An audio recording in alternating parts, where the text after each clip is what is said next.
you will hear a meteorologist called Craig Stevens talking about his work.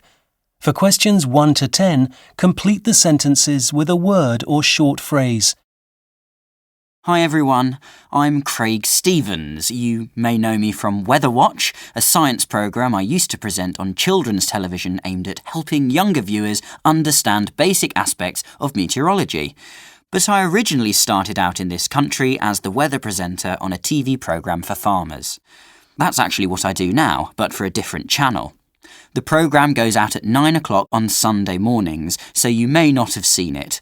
I'm generally known by colleagues and viewers as the Weatherman, but officially, someone like me who presents the weather is called a broadcast meteorologist. It's not quite as catchy though, is it? I first got interested in the weather as a teenager when I was on a family holiday in the Rhone Valley in France.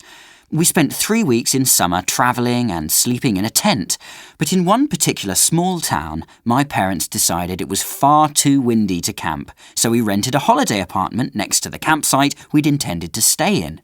The wind, known as the Mistral, blew for 3 days non-stop and gave us all a nasty headache.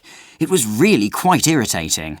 I read up about it later and found out that in winter the wind is much colder and stronger, reaching speeds of 130 kilometres an hour. It can be quite destructive, causing damage to crops and even buildings. I was fascinated by all this and started reading about other winds as well, like the Levante in Spain, the Föhn in the Alps, or in the Adriatic, the Bora, whose name comes from the Greek mythological figure of Boreas, the north wind. My favourite name for a wind, though, is the Simoom, an Arabic word which sounds nice but translates as poison wind. This one blows in the Sahara Desert and often reaches temperatures of 55 degrees, overheating the body and causing heat stroke. So, not so nice. Anyway, how did I manage to turn this interest into a career? Well, first of all, I decided to apply for a degree in meteorology. And to get accepted, I had to do well in my final exams at school. I was worried I wasn't going to get the grade I needed in maths, but as it turned out, it was physics I struggled with, and my result was not quite good enough for me to get on the course. So I did a gap year and retook the exam the following June. And success! I got into university. But anyway, during that year out, as well as working in a coffee shop, I also volunteered in hospital radio. That's when I had my first ever taste of presenting.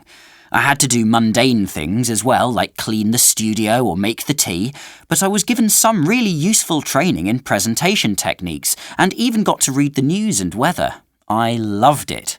I was hooked. After graduating, I applied for jobs abroad in television. America was my first choice, but nothing came up, and it was a TV network in Canada that gave me my big break. I worked as part of a team preparing weather reports and forecasts, both for the television presenters and for the website. It was a great experience, and I learnt so much from the people I worked with.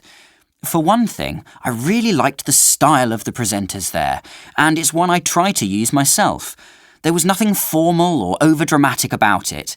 It was conversational, and they spoke to their audience as if they were a group of friends. Sometimes, though, it's not so easy to do this. When we give the weather forecast, we're dealing with a lot of information, and what many people don't realise is that most of us don't read from a script. So it can be a bit nerve-wracking if you trip over your words or forget what you want to say next.